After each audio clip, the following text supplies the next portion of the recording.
메르세데스 벤츠 공식 딜러 모터원이 후원하는 고양시문 뉴스체크 8월 첫째 주 시작하겠습니다. 네, 금주의 헤드라인 시작하겠습니다. 고양시 아파트 리모델링 사업에 훈풍이 불고 있다고 합니다. 고양시가 내년 1월 특례시 출범을 맞아 고양 시립대를 모색하고 있습니다. 신교통수단인 트램의 최종 노선을 발굴하기 위해 고양시가 관련 용역에 착수했습니다. 마지막으로 덕양구가 지역구인 한준호 국회의원의 인터뷰를 짧게 소개해드리겠습니다. 네, 이어지는 사진 한 장 뉴스. 고양시 최초의 프리미엄 지역 특산주인 냥이 탁주를 소개해드리고요. 그리고 새로 시작하는 연재 두 가지 알려드립니다. 하천 모니터링 보고서 그리고 고양 누리길 14개 코스 시리즈를 시작합니다. 네, 고양시 아파트에 리모델링 훈풍이 불고 있다라는 소식이에요. 추진위를 발족한 것도 있고 또 정비업체와 설계업체를 선정하는 단지가 하나둘 생겨나고 있습니다. 어디가 이렇게 적극적인지 명단 한번 쭉 불러드리겠습니다. 덕양구에서는 별빛 8단지, 은빛 11단지, 옥빛 16단지, 일산 동구와 서구에서는 문천 16단지, 강선 14단지, 후곡 11, 12단지 등입니다. 예, 언급하신 단지들 사이에 공통점이 있을 것 같아요. 네네. 예. 어떤 공통점이 있냐면요. 일단 뭐 지어진 지 26년 이상 된 구축 아파트들이고요. 예. 그 다음에 평수가 이렇게 큰 평수라기보다는 20평에서 30평 그 정도의 중소형 평수, 그리고 건폐율이 11에서 14%로 상대적으로 낮은 그런 아파트들입니다. 오래됐고 평수가 적으니까 분담금이 상대적으로 낮고, 그리고 또 건폐율이 낮다는 거는 뭔가를 새로 지을 여지가 조금 있다라는 뜻이잖아요. 예. 이 리모델링이라는 게 재건축처럼 네. 주민들의 동의율이 굉장히 중요하잖아요. 그렇죠. 예. 네. 분위기가 어떻습니까?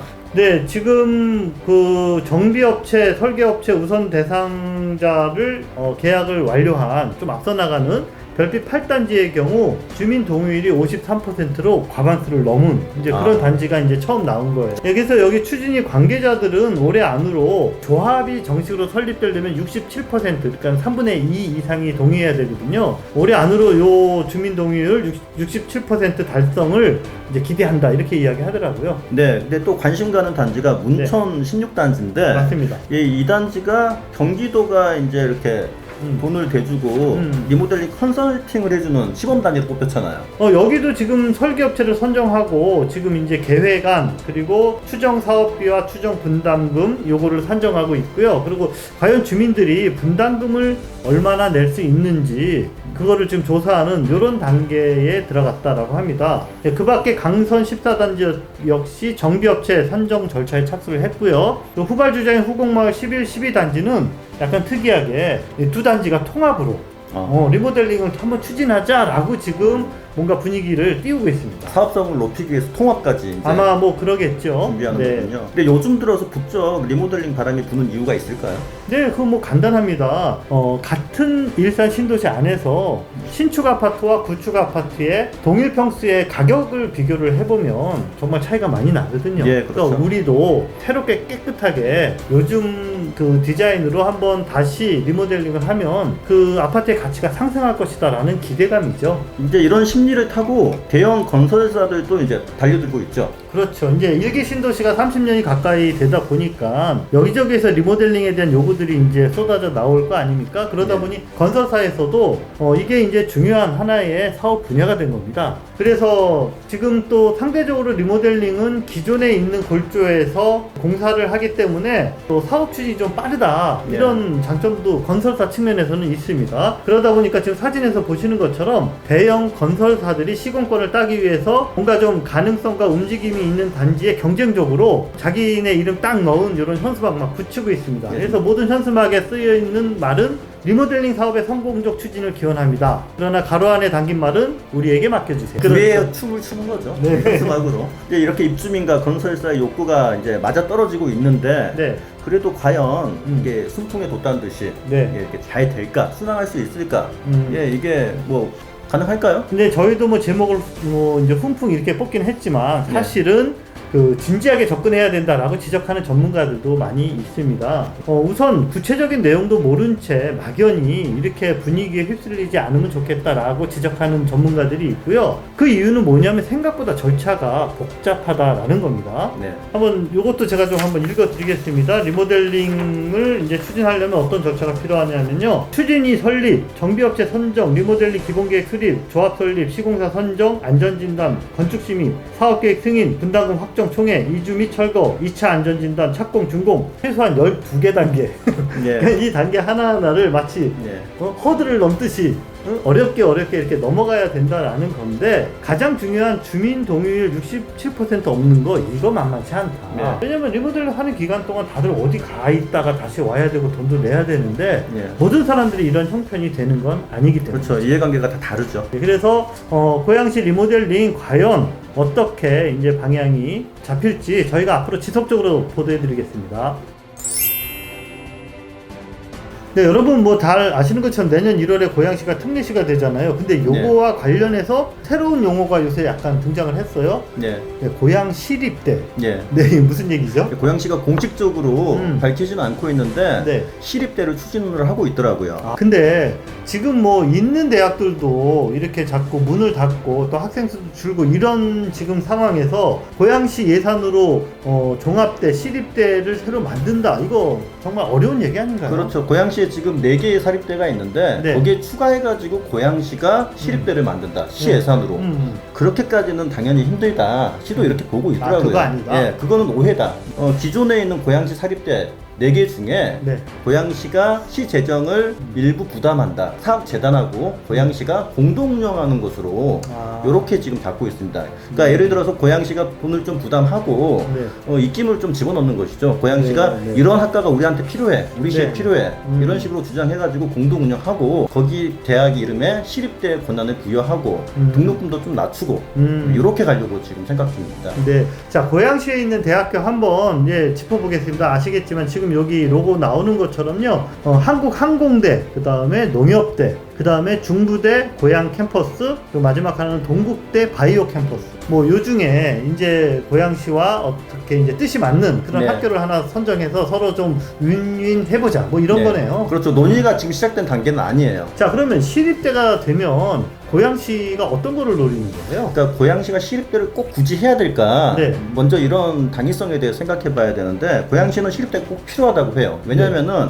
지금 고양시가 한 단계 도약하는 단계라고 지금 시는 생각하고 있는 게 일산 테크노밸리, 방송영상밸리, 뭐 CJ밸리 요런 그 새로운 산업들이 고양시에 막 들어오고 있지 않습니까? 그렇죠. 이제 들어오는 단계인데 그 단계에 어떤 첨단 산업 분야에 투입돼야 될 인력 양성이 필요하다. 이게 지금 최고의 과제인데 그냥 손 놓고 있기는 그렇고 고양시가 원하는 인력, 원하는 기술들을 우리 자체적으로 한번 양성해보자. 좀 이렇게 장기적으로 네네. 도시의 발전을 위해서는 고양시의 입맛에 맞는 대학을 가지고 있어야 된다. 이렇게 보고 있더라고요. 자, 시의 입장은 이제 이해를 했고, 그렇다면 시민들이나 학생들 입장에서 보면 예. 시립대가 생기면은 어떤 좋은 점이 있는 거죠? 이제 시립대가 생기면 등록금도 좀 싸져요. 뭐 서울 시립대가 이제 그런 예 중에 하나인데 고양시가 올해 2학기부터 이제 일정 기준이 되는 고양시 대학생들에게 최대 100만 원의 그러니까 등록금을 지원하기로 한 것도 그렇죠. 그 이재준 시장의 어떤 의지가 담긴 정책이거든요. 네, 그래서 네. 고양시에 시립대를 설립하겠다는 것도 등록금 부담을 줄이는 그런 정책의 연장선에 있는 것이죠. 네. 예, 이것도 굉장히 중요하게 보고 있더라고요, 시에서.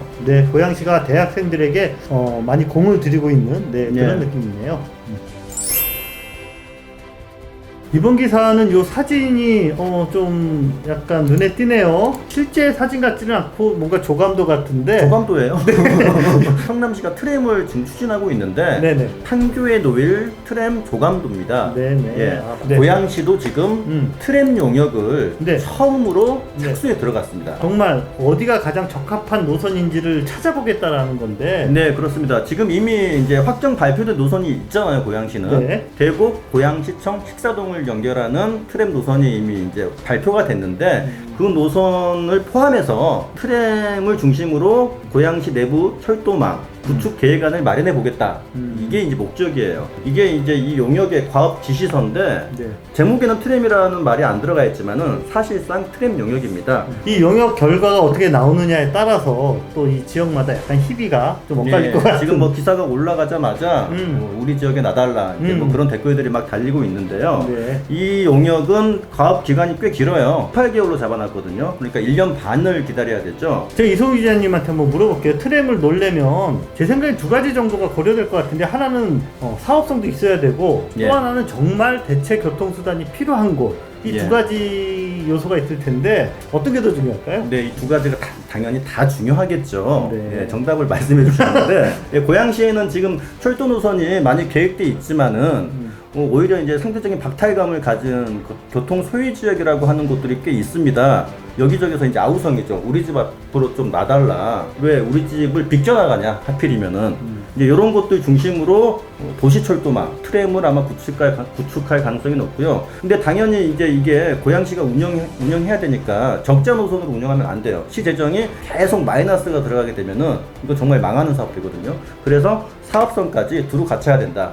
지금 이게 가장 중요합니다. 추가로 설명드리면은 이번 트램 용역은 뭐 국토부나 경기도가 하는 게 아니고요. 고양시 자체적으로 하는 이제 용역이라는 거 말씀드리고요. 즉 이제 굉장히 초기 단계에 있는 용역이다. 고양시가 이제 이 용역을 하는 가장 궁극적인 목표는 경기도 도시철도망 구축 계획에 이걸 반영되기 하기 위해서입니다. 이 용역을 기반으로 경기도가 좀 받아서 가져가라. 요게 가장 큰 목표라고 할 수 있겠습니다.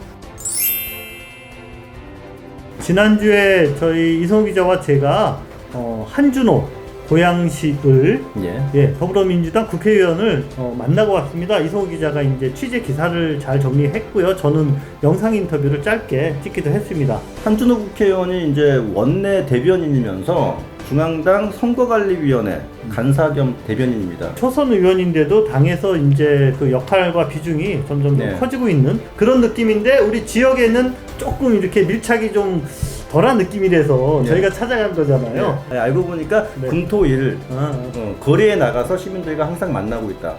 주말에 하루도 쉬어본 적이 없다고 또 하더라고요. 굉장히 정말 열심히 일하는 국회의원 같습니다. 자, 인터뷰에서 다뤄진 내용 간단히 좀 소개해 주시죠. 지역 현안이 굉장히 많은 지역구입니다. 이 지역구가 지금 고양선 예타가 통과됐는데 행신중앙로역이 어떻게 될 것이냐, 굉장히 좀 긍정적인 답변을 하셨으니까 한번 확인해 보시고요.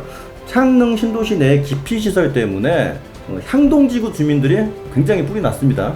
이 부분도 잘 정리됐다고 하니까 이 부분도 좀 관심 있게 봐주시면 될 것 같고, 마지막으로 창릉 신도시 덕양구가 자족도시로 되려면은 창릉 신도시에 어떤 특정 산업이 들어와야 되는데 도대체 뭐가 들어오냐, 굉장히 좋은 소식을 뭐 금방 준비하고 있다.